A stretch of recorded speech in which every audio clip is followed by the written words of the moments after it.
Damn, you know, this is the 4th time I've been up to Mallory's office today and the man still isn't in. Will you relax? You're not getting married till next week. Yeah, but if I'm gonna get any time off to go on my honeymoon, I've got to talk to him now. Well, you're not gonna see him until after lunch. Why, you know where he is? Mm-hmm. Front row of the grand jury hearing on the Stokes case. Oh, that's right. That's today. Well, hopefully it won't take too long for them to come down with an indictment. I mean, it's obvious the guy shot his girlfriend. Deborah really has this case nailed down tight. Well, Logan doesn't want to take any chances. He's presenting the evidence to the grand jury himself. Well, what you say? You know, I think this is the first time that he's been in the courtroom since he was elected DA. Yeah, well, he'll get the indictment, but you're still going to have to wait until after lunch to see Chief Mallory. Yeah, well, I hope his lunch is good and they put him in a better mood. Well, I hope so, for your sake, pal. I mean, you're not giving him much notice, even if it is good reason. Yeah, well, I think it's good reason. The question is, will he? Well, I wouldn't expect much sympathy on the matters of love and marriage. From what I heard, he didn't do so hot in those two subjects. Oh, well, thanks for cheering me up. Anytime. Guthrie. Steve. Oh, glad I caught you in. It's Owen Madison. Owen. Wow, this is a surprise. Where are you? Well, I'm still in sunny California. It's about 78 and clear right now.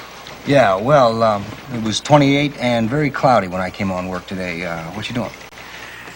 I hope you don't mind me calling, Steve. Listen,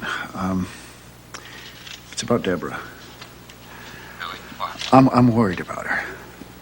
What's the problem? Look, I spoke to her just a little while ago, and she didn't admit anything outright, but Steve, I could tell from her voice that something is definitely wrong.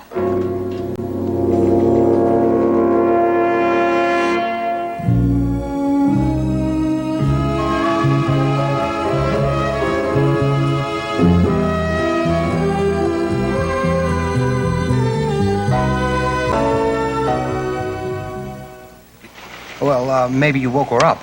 Maybe you were talking to a lady who was half asleep. No, Steve, she said that I didn't wake her. No, she just didn't sound right to me. Yeah, well, Deborah's been feeling kind of poorly lately. She was pretty sick a couple of days ago. Right. Something about food poisoning. Yeah, something like that. Look, though, the last time I talked to her, she said she was feeling fine. And maybe she just isn't all that enthused about talking to you. Steve, I don't think that's the case. Oh, and you know, the reason she didn't follow you out to California was because she wanted to put some distance between the two of you. To think about the relationship. You know, you may be crowding her. Steve, you know, did it ever occur to you that maybe she regrets not going out there? Well, maybe she is kind of down in the dumps because she misses her job. And you really think that's it, huh?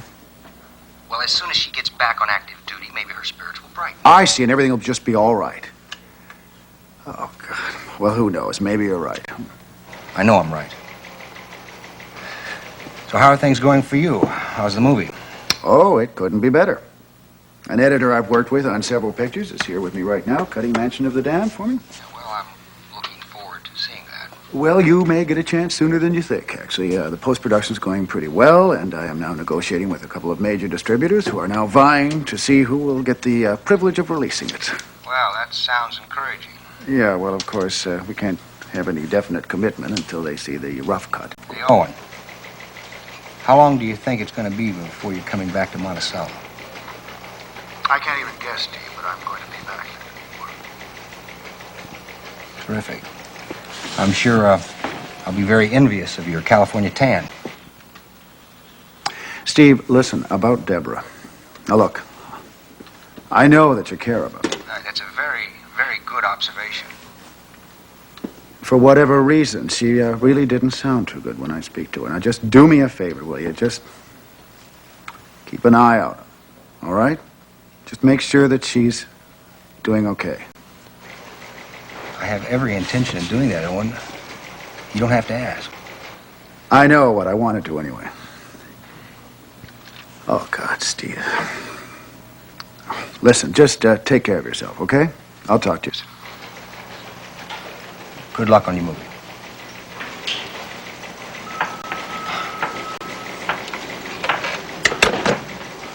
That was one of the strangest conversations I've ever had. Owen called to keep in touch, eh? Mm-hmm. He said he called Deborah earlier. Said she was kind of depressed. wanted me to keep an eye on her. You gotta be kidding. I mean, usually when two guys are interested in the same woman, I mean, the last thing either of them wants is for the competition to be anywhere near her. Yeah, well, I'll tell you, I'm not sorry he's 2,000 miles away. But she must have sounded pretty bad.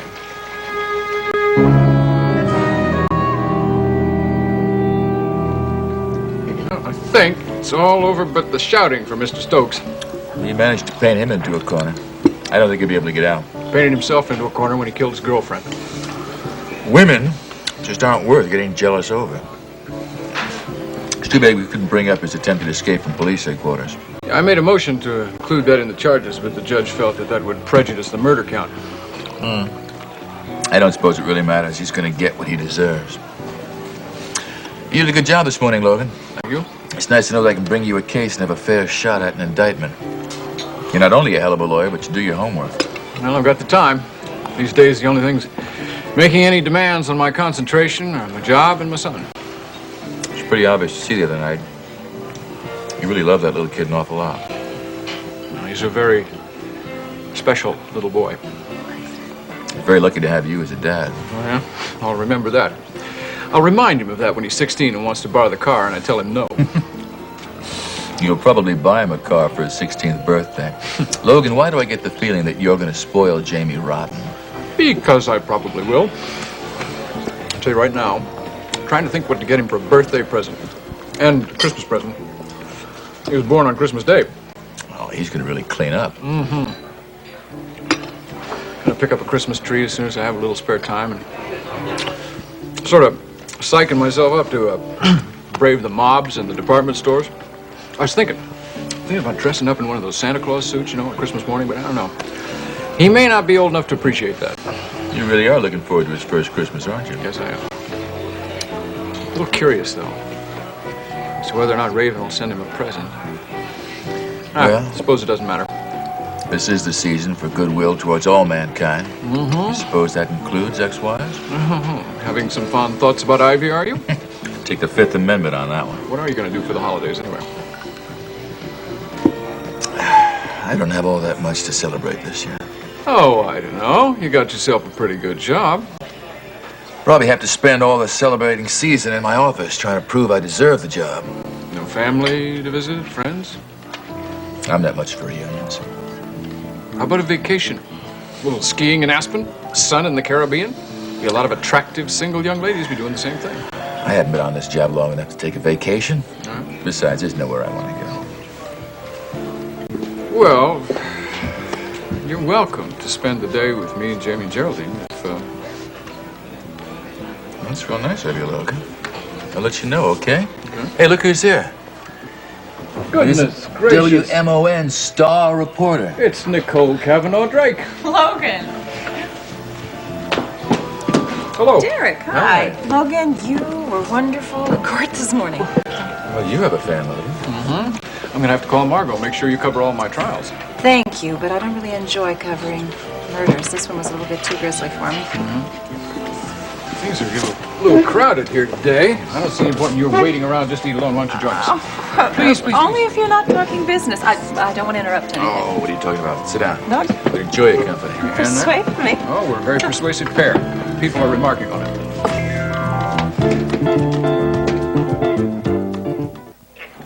When the hearing adjourned, I decided to stick around. I was hoping the jury would reach their decision real quick so I could include it in the afternoon update. Well, the jurors usually get to go out and have a nice lunch on the city's expense before they begin their deliberations. Well, maybe these people weren't hungry. Or they're on diets. Because anyway, it took them less than 15 minutes to reach a decision. The verdict's in? Well, are you going to make us watch the afternoon update, or are you going to tell us what it was? Mr. Stokes has been indicted for first-degree murder. All right. Congratulations, counselor. Thank you very much. When you present me with such a well-prepared case, you make my job very easy. Here is to law and order. Right to that. Or should I say to the chief of police and the chief prosecutor? Look, if you two will excuse me for a minute, I think I want to call the county clerk. You don't believe me? Oh, I believe you. I just want to see if they've scheduled a trial date yet. I'll be right back.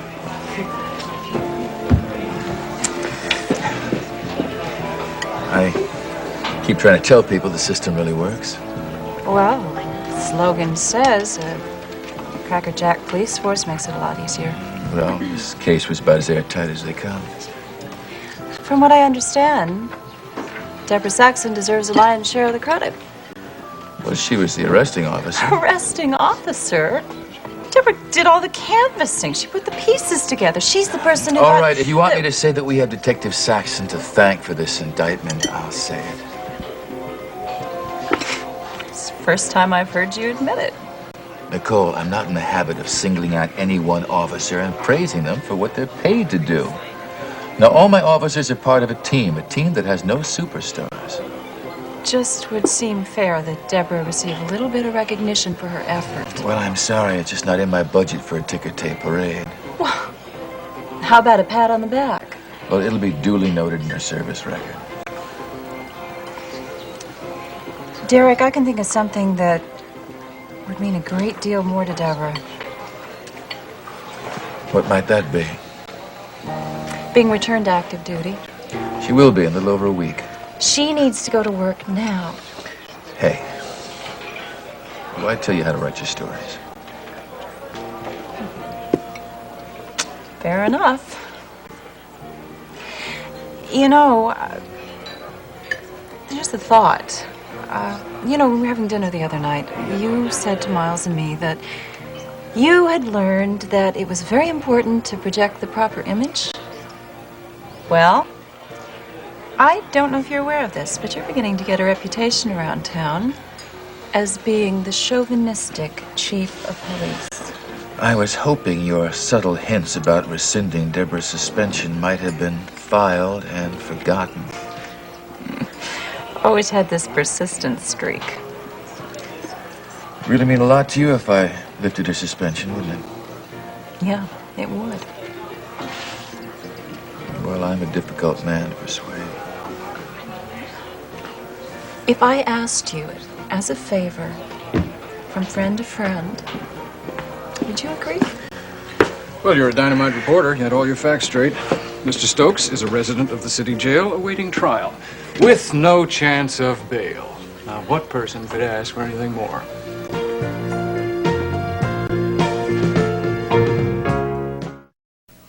Well, I didn't hear any ominous ahas during the examination. Can I take that to mean that I've passed my physical? Oh, it seems to me you're in excellent health, Mike. That's encouraging. I'm going to send these blood tests and the other tests out to the lab this afternoon. We should, in a couple of days, have a pretty good picture of your overall condition. You don't think I'll have any difficulty in increasing the value of my life insurance policy? Oh, I think you're going to be around to make those monthly payments for a long time. With the way inflation is spiraling, I figured my present policy isn't worth much, so I thought it might be wise to upgrade it. You know, if you hadn't called me for an appointment within the next month or so, I was going to be contacting you because you're overdue for your physical, you know? I didn't realize it had been a year. I guess I've been so busy it slipped my mind. It's these regular checkups that make sure you're in shape for those hectic schedules. Well, with the amount of time Draper spends in the office, I'm beginning to wonder if I'm not slowing down a bit. You know, there's somebody I would like to get in here for a checkup. I'd like to make sure that all the extra work he's been doing has not been running him down. He works hard, all right. Too hard, if you ask me. If he's not in court, he's rushing to some meeting or doing research in the law library. Well, I've always admired people who are dedicated to their work, but I think in Draper's case, dedication to the law is not the sole motivation right now. No, he wants to accumulate as much money as he possibly can. I know. Just to pay Margot back all that money she shelled out as a down payment on their house. It seems to be paying off. He told me that he expects to pay Margot the first installment this week. Well, there's no hurry to pay her. I wish he'd ease up. I suppose he'd like to cancel that debt before the baby's born. But it does bother me that his caseload is the reason he spends so little time with April. Is that the only thing bothering you, Mike? Why do you ask that? Well, it's just that during the examination, you seemed a little bit preoccupied. I got the feeling something was troubling you. Oh, I suppose I was just concerned about the outcome. Actually, there is something else in my mind. You know, you might be able to help since we're both in the same boat. Why, in what way? We're both married to reporters. Oh, yeah, that's true. Well, you know that Nancy covers the crime beat for the news, and recently she's been doing some stories about the illegal drug traffic. Oh, listen, I read that last one about the pill pushers and the schoolyards. That was frightening. Well, that's not the last article she intends to write about the subject. She wants to do a series based on the personal testimony of one of these creeps, which means, of course, that she has to find one and work with him. And you're afraid she's taking a big risk, is that it? Well, in the past, I've always tried to be supportive of whatever she's chosen to approach, but frankly, I'm reluctant to give her my blessing on an assignment that could prove to be dangerous. Well, you know, if it were Nicole doing the same kind of thing for WMON, I would insist that... Well, I would ask her to inform the police about what she was doing. I suggested that to Nancy, but she wasn't too thrilled by that idea. Why don't you just make it a prerequisite of your blessing? I think that's exactly what I'm going to have to do. Sit down, Steph.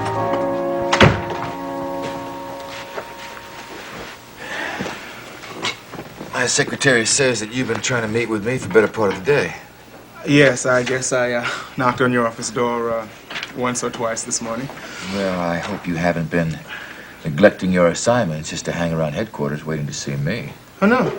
No, I just figured today was as good a day as any to put a dent in that stack of paperwork that was on my desk. Ah, yes. It seems to me the last report of yours I read had to do with an incident that happened a couple of months ago. I would like all reports to be filed while they are current news, not ancient history. Yes, sir. I came to see if you would sign this form for me. This is a request for a leave of absence. You planning a little vacation? Well, sort of. You want to take off next week? Well, look, I know that it's kind of short notice. The active duty roster's already been drawn up. And you are on the schedule. Well, there are some pretty special circumstances. Well, I hope so. I'm getting married next week, and I was hoping I could get some time to have a honeymoon. Well, I knew that you were engaged, but nobody told me a date had been set. Yeah, well, I finally saved up enough money to get the license, so I figured I'd take the plunge. Plunge is the right word for it. Getting married is like jumping off a cliff. I'm sorry, don't mind. Hey, it's okay. It's okay. I know I'm doing the right thing for me. Well, your fiancée must have a lot of courage. It's not easy being married to a cop. Well, she understands that my career is important to me, and I have a good feeling. I think we're going to be able to handle it. Listen, I wish you a lot of luck, Stone. Thank you. I really mean that. Look, Chief, it would really mean an awful lot to us to have some time to get away and be by ourselves. Look, I'd like to oblige you on this, Stoner, but our manpower situation just isn't all that good, and you know how thin we're spread out. Chief, I really am aware of all that. Well, I suppose we can get along without you. You check with Captain Anderson first. If he's willing to rearrange his schedule, then it's all right with me. Look, I really appreciate this, Chief. Well, if you brought your paperwork up to date, that'd be a nice way to show it. I will get on it right now. And thanks again. Stoner, wait a minute. Give me a minute. Why don't you just consider your request approved? You mean I don't have to even see Captain Anderson? Well, you and I both know he was just going to oblige you, so why don't you tell him to substitute Saxon's name for yours? But, Deborah's suspension isn't over until the week after next. Well, I haven't told her yet, but I've decided to lift her suspension.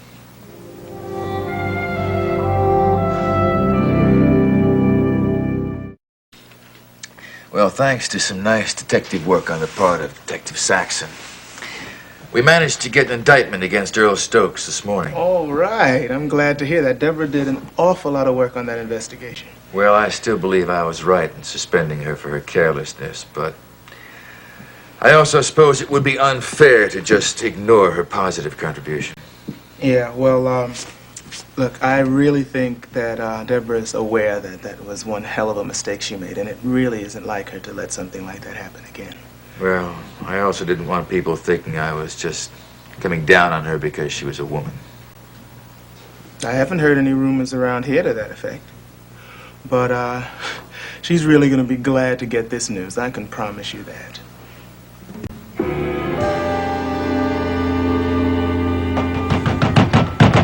Hey, Deborah? Hey, Deborah! Not Hey, mister, take it easy with that door. It's only made of wood, you know. Relax. The last time you paid the lady a visit, you decided to play like Superman and break the door down. Look, she was sick. I had to get in to help her, didn't I? Replacing doors is not my kind of favorite job, you know. Mr. Bailey, the city paid for it. Look, all I want to know from you is if she's home. She's not in there. Really? Did you see her go out? I sure did. I had to do some plastering thanks to that job you did on the door. Lucky she left that door open or I would have never found her. Found her? Wait a minute, what are you talking about? She passed out. I had to call an ambulance. She's over in the emergency room, Monticello General. Hey, take it easy!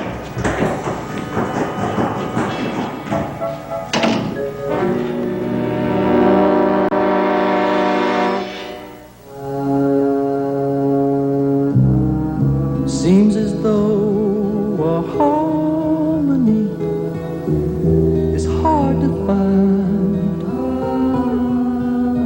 always on our mind, and frustrated days